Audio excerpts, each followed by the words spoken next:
άποψή σου, τι θέση έχεις, τι θέση παίρνεις? Να κάνω ένα ερώτημα. Παρακαλώ. Εάν ο Αλκαίος αποφάσιζε, η Ελλάδα αποφάσισε να στείλει ένα τραγούδι στην Eurovision που λέγεται «Το όνομά σας δεν είναι Μακεδονία», θα έπρεπε η γειτονική χώρα να αποχωρήσει? Μέσα από ένα τέτοιο διαγωνισμό τραγουδιού, υποτίθεται φιλίας, υποτίθεται ότι οι νέοι γνωρίζονται, κάνουν παρέα, ανταλλάσσουν τηλέφωνα στο πάρτι της Eurovision, πάει ο ένας στη χώρα του άλλου. Είναι μια γιορτή πολλών χωρών. Νομίζω ότι το να μπαίναμε στη διαδικασία, να στείλουμε ένα τραγούδι που θα περνάμε ένα μήνυμα πολιτικό, ένα μήνυμα γεωγραφικό, δεν ξέρω εγώ τι, πώς να το πω, νομίζω ότι θα ήταν κομψό εκ μέρους μας και είναι και λίγο... Θα ήθελα να συμπληρώσω, να υπενθυμίσω, να σας θυμίσω κάτι. Πέρυσι αποκλείστηκε η Γεωργία, η οποία ήθελε να στείλει στην Ρωσία για ως επίσημη συμμετοχή το We don't want Putin. Αν θυμάστε, αποκλείστηκε. Και επίσης όλες τις διοργανώσεις, όταν παρουσιαστεί τέτοιο θέμα, αμέσως η ελληνική ομάδα, κυρίως στα αθλητικά, θέτει θέμα ή να κατέβουν σημείες, όσο υπάρχει αυτή η διένεξη. Γρηγόρη. Ο τίτλος αυτού του τραγουδιού έχει κρατηθεί ως επίσημη συμμετοχή, φαντάζομαι, της Φύρομος του διαγωνισμού, δεν είναι? Μάλιστα. Ναι. Άρα, καταρχήν, η Ελλάδα δεν έχει κόψει αυτό το τραγούδι ως συμμετοχή της γειτονικής χώρας. Μα ο τίτλος είναι «Έχω την εξουσία». Δεν είναι το όνομά μου είναι Μακεδονία. Όχι. Ο τίτλος του τραγουδιού είναι «Έχω την εξουσία», αν μπορεί να μεταφραστεί διαφορετικά, «Έχω τη δύναμη». Έχω ακόμα τη δύναμη. Απλώς λένε πολύ γρηγοροί ότι μέσα από την εικόνα που δείχνουμε το Μακεδονία και με την συγκεκριμένη σημαία περνούν το μήνυμα ότι έχω την εξουσία, το όνομά μου είναι Μακεδονία. Χωρίς όμως να είναι σαφές στους στίχους, στη μετάφραση των στίχων. Σε συνδυασμό όμως με όλο αυτό είναι μια προπαγάνδα, έτσι δεν είναι? Μάλιστα. Λοιπόν, τότε προφανώς θέλετε να συζητήσουμε επί της ουσίας. Μιλάτε με έναν δημοσιογράφο, ο οποίος έχει μια σαφέστατη άποψη και πάρα πολύ παλιά. Θεωρεί λοιπόν αυτός ο δημοσιογράφος, εγώ δηλαδή, ότι το κοινό στην Ελλάδα πρέπει να πληροφορηθεί ότι η μάχη αυτή έχει χαθεί. Μας κρύβουν ένα σωρό εκθέσεις και αποφάσεις και προφανώς δεν θέλουμε να διαβάζουμε τις εφημερίδες όλου του κόσμου όπου η χώρα αυτή αναφέρεται ως Μακεδονία. Νομίζουμε δε ότι θα κάνουμε τις φοβερές προσπάθειες και στους επόμενους μήνες και η νέα κυβέρνηση κλπ. Αυτά είναι μια χαμένη ιστορία.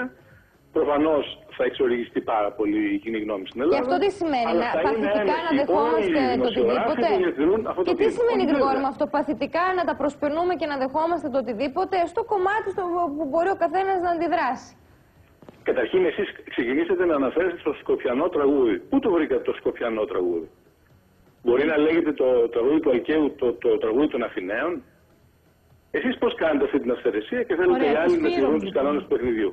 Της Φύρομ, λοιπόν. Το τραγούδι της Φύρομ. Ποιος στην Ελλάδα αναφέρεται στη Φύρομ ως Φύρομ?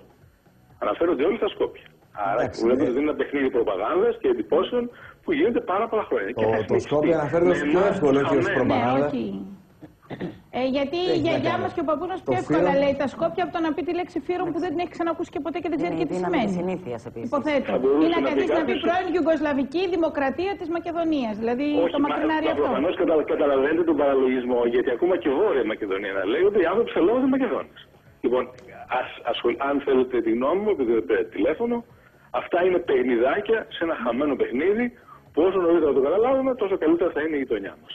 Ναι, γιατί ο Γρηγόρης αυτό που λέει είναι ότι όχι ότι του αρέσει αυτή η εικόνα ή ότι δεν θέλει να αντιδράσει.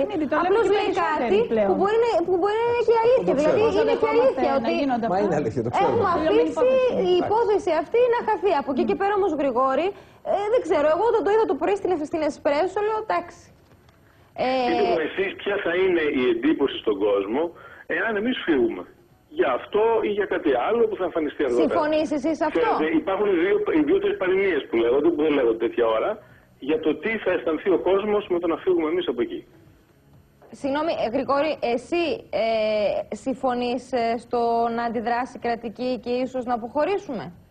Βεβαίως να θα αντιδράσει, διότι πρέπει να είναι συνεπής ότι εμείς δεν δεχόμαστε αυτό το όνομα. Παρότι δεν είναι το επίσημο, να το διευκρινίσω. Τι συμβαίνει στην πραγματικότητα. Νίκο μου, συγγνώμη Γρηγόρη, παρότι δεν είναι το επίσημο βίντεο κλιπ που ούτε θα παίξει εκείνη τη βραδιά.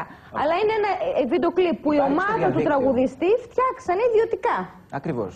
Υπάρχει και απάντηση. Θα μπορούσε λοιπόν ο πρόξενος να δακρύσει.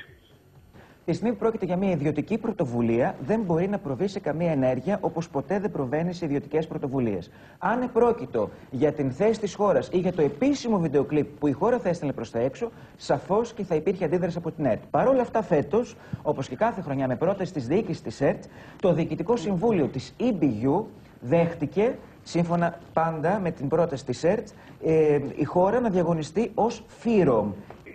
Είναι σίγουρα εξαιρετικά χρήσιμη αυτή η διευκρίνηση που γίνεται τώρα. Ναι. Αλλά αυτά όλα είναι μάχες οπισθοφυλακών, θα επιτρέψετε να πω. Καταλαβαίνουμε πολύ καλά τι εννοείς. Ευχαριστούμε. Καλή συνέχεια.